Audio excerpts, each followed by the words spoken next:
أعوذ بالله من الشيطان الرجيم بسم الله الرحمن الرحيم الحمد لله والصلاة والسلام على رسول الله صلى الله عليه وسلم اللهم علمنا ما ينفعنا وانفعنا بما علمتنا وزدنا علما وارزقنا فهما أبرقنا عتنا بتيوا السلام عليكم ورحمة الله وبركاته كان صبينت من ابن سبيستوا الله بيننا أتوب في الدنيا والآخرة اللهم آمين.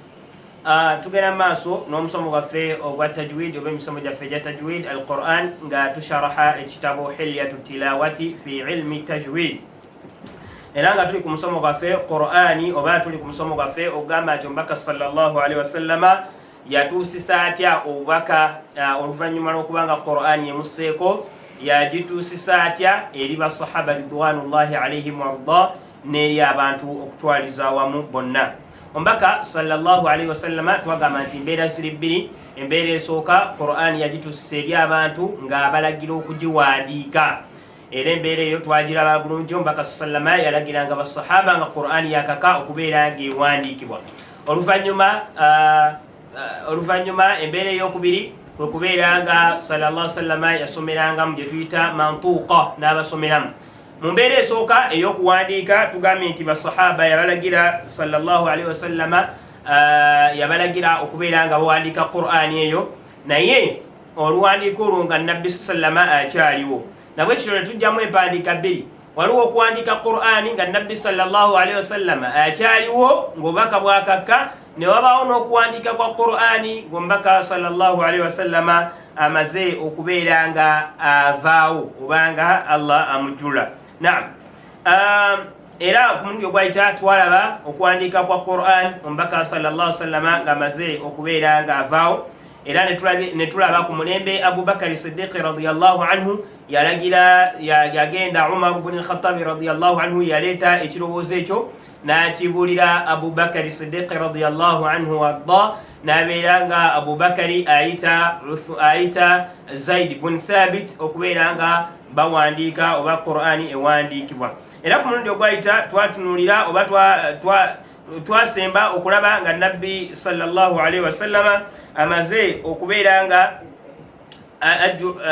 ku mulundi ogwayita twasemba okubeera nga tulaba Abubakari Siddiqi radiyallahu anhu ng'amaze okubeera nga afuna Qur'ani eyo amakulu nga Zaid ibn Thabit radiyallahu anhu amaze okubeera nga awandiika ng'akuŋŋaanya Qur'ani eyo n'agiwa Abubakari Siddiqi radiyallahu anhu. وبقيت عند الخليفة أبي بكر الصديق إلى أن انتقل إلى الرفيق الأعلى فآلت إلى سيدنا عمر بن الخطاب رضي الله عنه. قرآن ويمر كبيرا يكون زبوا بابيرا بجوا مقول زيد بن ثابت أجوا أبو بكر الصديق رضي الله عنه. أبو بكر الصديق رضي الله عنه ويمر كبيرا فا الله مجرد nebeera nga tujjukira Abubakari weyavaawo Umar ibn al-Khattab radiyallahu anhu eyamusikira. Kakati Abubakari Umar ibn al-Khattab radiyallahu anhu weyasika Qur'ani neva kwa Abubakari Siddiqi ne bagiwa Umar ibn al-Khattab radiyallahu anhu. Wa baqiyat indahu muddatan khilafatihi, era Qur'ani nesigala ewa Umar ibn al-Khattab radiyallahu anhu ebbanga lyamala ng'afuga oba ng'atwala abasiraamu. وبعد oluvannyuma lw'okubeera nga Umar ibn al-Khattab radiyallahu anhu afa oba bamutta, kuba tukimanyi bulungi Umar ibn al-Khattab yattibwa buttibwa, bamala okubeera nga bamutta baqiyat inda ibnatihi as-sayyidati Hafsa umm al-mu'minina wa zawji an-nabi sallallahu alayhi wasallam. Qur'ani nebeera nga esigala ewa maama waffe, maama w'abakkiriza omukyala ayitibwa Hafsa, omukyala wa nabbi sallallahu sallama ng'ate muwala wa Umaru bni al-Khattabi radiyallahu anhu.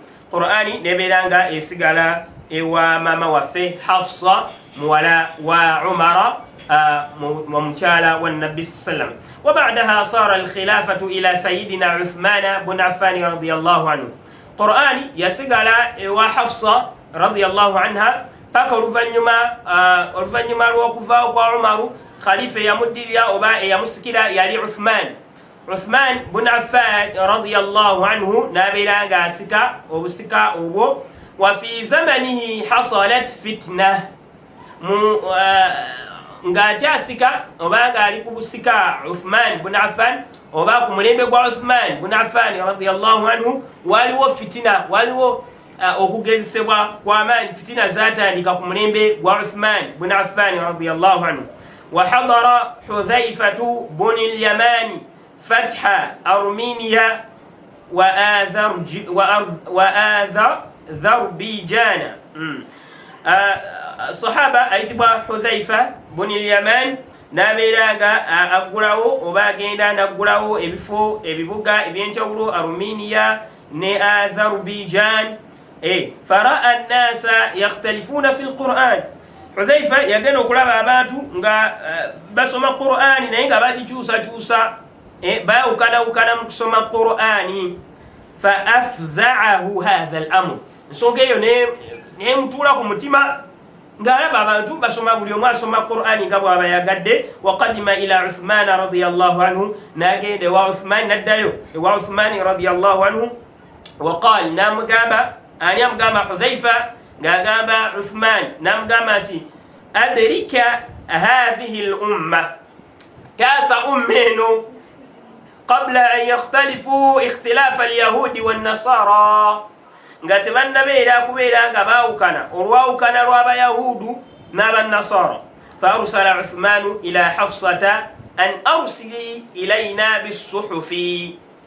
Bwatyo Uthmani we bamugamba ebigambo ebyo n'abeera nga atumya eri Hafsa okubeera nga bamusindikira ebitabo ebyo ebyawandiikibwa ebiri mu Qur'ani ey'ekitiibwa.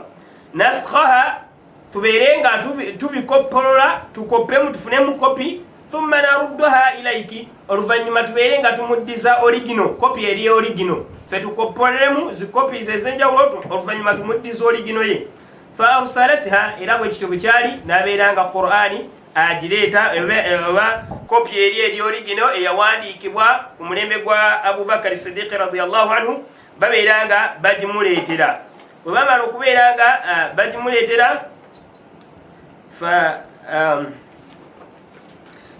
wabamala okubeera nga bagimuleetera, fa amara Zaid bin Thabit, n'abeera nga alagira Zaid bin Thabit radiyallahu anhu wa lujnatan quraishiya, n'akakiiko akaba Quraishi akaali naye babeere nga bawandiika oba babeere nga bakolamu copies ez'enjawulo mu Qur'an. Oluvannyuma wawazza'aha ala al-amsari, oluvannyuma n'abeera nga agisaasaanya eri ebyalo ebyenjawulo. وبذلك توقفت الاختلافات واجتمعت الأمة على مصحف واحد.